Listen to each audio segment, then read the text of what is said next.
Assalamualaikum, salam sehat dan bahagia selalu, serta sejahtera bagi kita semuanya. Para Bapak Ibu yang berkecimpung di dunia pendidikan, semoga kita senantiasa selalu mendapatkan lindungan dan karunia serta hidayah dari Tuhan Yang Maha Esa. Amin. Bapak Ibu yang saya hormati, dalam kesempatan ini saya berpendapat bahwa ruh dunia pendidikan dalam hal ini ada yang mendukung dari program terkait dengan pembangunan di suatu negara. Jadi menurut saya dunia pendidikan akan semakin bagus dan semakin baik serta berkembang dengan maju itu bagaimana kurikulum dan model pembelajarannya dapat terlaksana dengan bagus dan terintegrasi tentunya, dan itu perlu dengan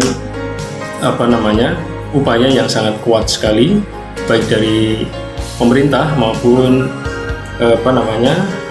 pelaksana ya. Jadi mulai dari pengawas sekolah, kepala sekolah, kemudian guru dan tenaga kependidikan. Pada kesempatan ini saya akan memperkenalkan model pembelajaran yang saya kembangkan, yaitu terkait dengan model pembelajaran GOLS, yaitu Generate Online and Active Learning System, di mana pada pembelajaran ini adalah berpusat pada siswa, student center, yaitu memadukan terkait dengan pembelajaran siswa aktif dan pembelajaran berbasis teknologi informatika atau teknologi digital atau perkembangan teknologi yang berkembang saat ini di masyarakat, di siswa ya. Jadi seperti itu. Nah, perlu diketahui bahwa di dalam model pembelajaran ini yang dikembangkan adalah untuk meningkatkan problem solving, di mana di sini adalah untuk menumbuhkan critical thinking ya, kemudian di situ masalah kontekstual, memotivasi belajar ya, memfasilitasi kebutuhan, kesiapan dan gaya belajar siswa, dan tentunya pemanfaatan teknologi misalkan seperti handphone ya, kemudian di situ juga ada ada laptop, dan tentunya di situ juga menggunakan aplikasi misalkan kalau di sini ada Audacity ya, kemudian Logger Pro dan lain-lain. Di model pembelajaran ini nanti ada 3 tahapan operasional yang besar, itu yang nanti dilakukan oleh siswa dan guru, di mana yang pertama adalah bagaimana menyusun strategi. Jadi tahapan yang pertama adalah strategi seperti itu, dan di situ nanti dilakukan suatu kajian ya, kajian pustaka, kemudian melakukan perancangan kegiatan gitu, seperti itu. Kemudian yang kedua di situ adalah konfirmasi eksplorasi terhadap potensi yang dimiliki oleh siswa. Jadi siswa yang beragam ini diberikan kesempatan kepada mereka untuk bebas melakukan kegiatan yang menurut mereka itu bisa dikerjakan secara bersama-sama, tentu dengan pembagian tugas yang jelas begitu di dalam suatu kelompok kerja gitu. Dan itu inti dari proses pembelajaran ini adalah berbasis proyek ya. Jadi seperti itu. Terus kemudian yang ketiga adalah konfirmasi, di mana kegiatan konfirmasi ini adalah bagaimana siswa nanti itu mampu untuk menjelaskan terkait dengan apa yang mereka dapatkan. Jadi ada pembimbingan, kemudian di situ juga ada bagaimana berbagi solusi melalui presentasi dan seterusnya. Jadi seperti itu. Untuk meningkatkan problem solving siswa, yaitu menumbuhkan semangat untuk bagaimana bisa memecahkan masalah yang dihadapi terkait dengan masalah kontekstual yang ada di sekitar siswa. Dan ini kaitannya dengan critical thinking dan seterusnya.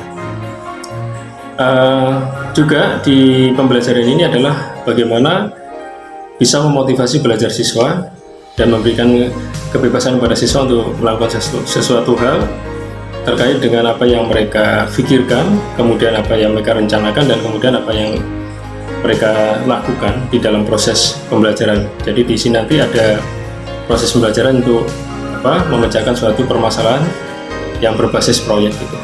Jadi seperti itu. Kemudian memfasilitasi kebutuhan, kesiapan dan gaya belajar siswa, memanfaatkan teknologi tentunya, sumber dan ruang belajar yang sangat luas, yang lebih luas, untuk melihat bagaimana pengetahuan secara holistik pada siswa yang beragam begitu.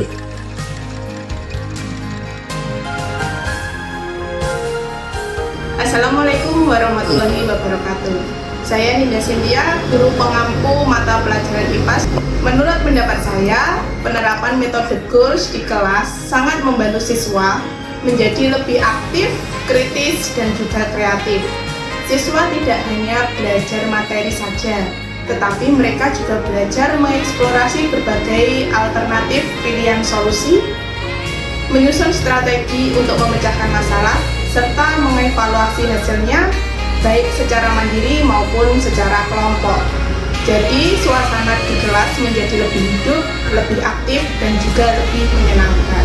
Terima kasih. Wassalamualaikum warahmatullahi wabarakatuh. Assalamualaikum warahmatullahi wabarakatuh. Perkenalkan, nama saya Faisal Zahrul Aminuddin dari kelas 10 TKR 2. Belajar pakai proyek itu sangat seru ya ternyata.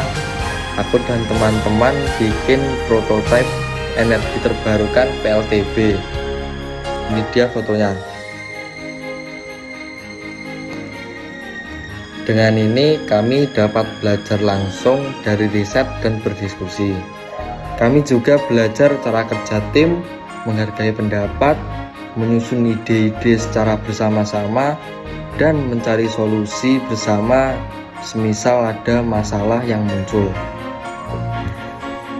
Belajar berbasis proyek itu bukan hanya sekedar tugas, tetapi juga perjalanan menuju pembelajaran yang bermakna, berkolaboratif, dan berdampak nyata. Sekian dari saya, bila ada salah kata saya mohon maaf. Wassalamualaikum warahmatullahi wabarakatuh. Semoga dapat dicermati. Terima kasih.